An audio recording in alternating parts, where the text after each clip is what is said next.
Assalamualaikum warahmatullahi wabarakatuh. Halo anak-anak, bertemu lagi dengan Ibu Adita Cahya Firanti. Hari ini kita akan membahas mengenai apa sih itu bimbingan dan konseling. Sudah tahu belum? Yang pertama, pengertian.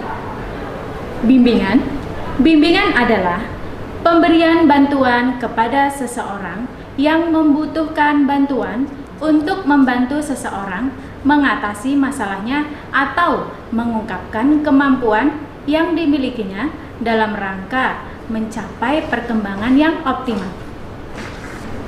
Kemudian, konseling. Konseling adalah bantuan yang diberikan kepada individu dalam memecahkan masalah kehidupannya melalui wawancara dengan cara yang sesuai dengan keadaan individu yang dihadapi untuk mencapai kesejahteraan hidupnya. Maka, dapat disimpulkan tentang pengertian bimbingan dan konseling, yaitu serangkaian kegiatan berupa bantuan yang dilakukan oleh seorang ahli atau guru BK dengan cara tatap muka, baik secara individu atau berkelompok dalam menghadapi masalah yang sedang dihadapi oleh masing-masing siswa. Baik, setelah pengertian, kita akan membahas mengenai fungsi bimbingan dan konseling. Yang pertama adalah fungsi pemahaman, yaitu fungsi bimbingan dan konseling yang membantu konseli agar memiliki pemahaman terhadap dirinya atau potensinya pada lingkungan, yaitu pada bidang pendidikan, pekerjaan, dan norma agama. Yang kedua adalah fungsi preventif, yaitu fungsi yang berkaitan dengan upaya konselor untuk senantiasa mengantisipasi berbagai masalah yang mungkin terjadi dan berupaya mencegah supaya tidak dialami oleh konseli. Yang ketiga, fungsi pengembangan, yaitu fungsi bimbingan dan konseling yang sifatnya lebih proaktif dari fungsi-fungsi lainnya. Yang keempat adalah fungsi penyembuhan, yaitu fungsi bimbingan dan konseling yang bersifat kuratif. Fungsi ini berkaitan erat dengan upaya pemberian bantuan kepada konseli yang telah mengalami masalah, baik menyangkut aspek pribadi, sosial, belajar, maupun karir. Yang ketujuh adalah fungsi penyesuaian, yaitu fungsi bimbingan konseling dalam membantu konseli agar dapat menyesuaikan diri dengan lingkungannya secara dinamis dan konstruktif. Yang kedelapan adalah fungsi perbaikan, yaitu fungsi bimbingan dan konseling untuk membantu konseli sehingga dapat memperbaiki kekeliruan dalam berpikir, berperasaan, dan bertindak. Yang kesembilan adalah fungsi fasilitasi, memberikan kemudahan kepada konseli dalam mencapai pertumbuhan dan perkembangan yang optimal, serasi, selaras, dan seimbang untuk seluruh aspek dalam diri konseli.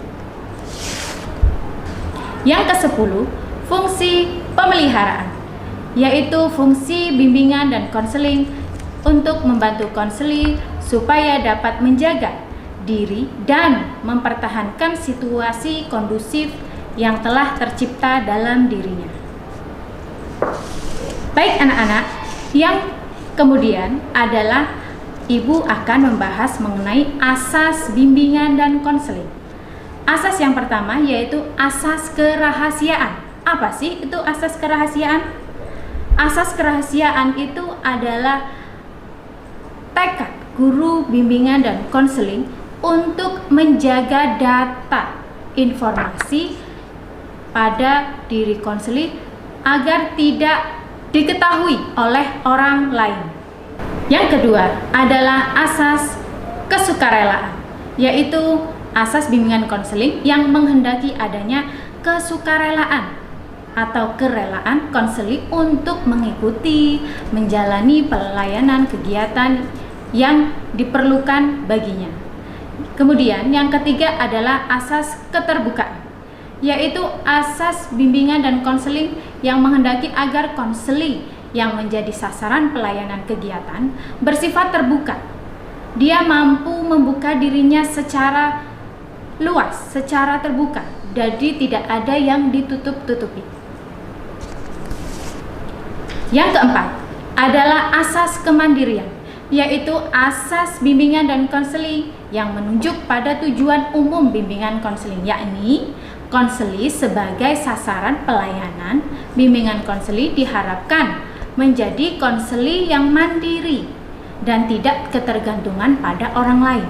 Dan yang kelima adalah asas kekinian, yaitu bimbingan konseling yang menghendaki agar objek sasaran pelayanan bimbingan konseling atau konseli yang disebut konseli ialah permasalahan konseli yang kondisinya ada pada saat sekarang. Yang keenam, asas kedinamisan, yaitu asas bimbingan dan konseling yang menghendaki agar isi pelayanan terhadap sasaran pelayanan yang sama kehendaknya selalu bergerak maju, tidak monoton, dan terus berkembang serta berkelanjutan sesuai dengan kebutuhan tahap perkembangan yang dibutuhkan oleh konseling. Yang ketujuh adalah asas keterpaduan, yaitu asas bimbingan dan konseling yang menghendaki agar berbagai pelayanan dan kegiatan bimbingan konseling, baik yang dilakukan oleh guru pembimbing maupun pihak lain, saling menunjang harmonis dan terpadu. Yang kedelapan adalah asas keharmonisan, yaitu asas bimbingan dan konseling yang menghendaki agar segenap pelayanan dan kegiatan bimbingan konseling didasarkan pada dan tidak boleh bertentangan dengan nilai dan norma yang ada, yaitu nilai norma agama, hukum, dan peraturan adat istiadat. Yang kesembilan adalah asas keahlian, yaitu asas bimbingan dan konseling yang menghendaki agar pelayanan dan kegiatan bimbingan dan konseling diselenggarakan atas dasar kaidah-kaidah yang profesional. Yang ke-10 adalah asas alih tangan kasus, yaitu asas bimbingan dan konseling yang menghendaki agar pihak-pihak yang tidak mampu, yaitu guru BK, menyelenggarakan pelayanan bimbingan dan konseling secara tepat dan tuntas atas suatu permasalahan konseling, mengalih tangankan permasalahan itu kepada pihak yang lebih ahli, contohnya psikiater atau dokter kejiwaan dan lain sebagainya. Baiklah anak-anak, sampai di sini materi yang dapat Ibu sampaikan. Sampai jumpa lagi pada materi berikutnya. Wassalamualaikum warahmatullahi wabarakatuh.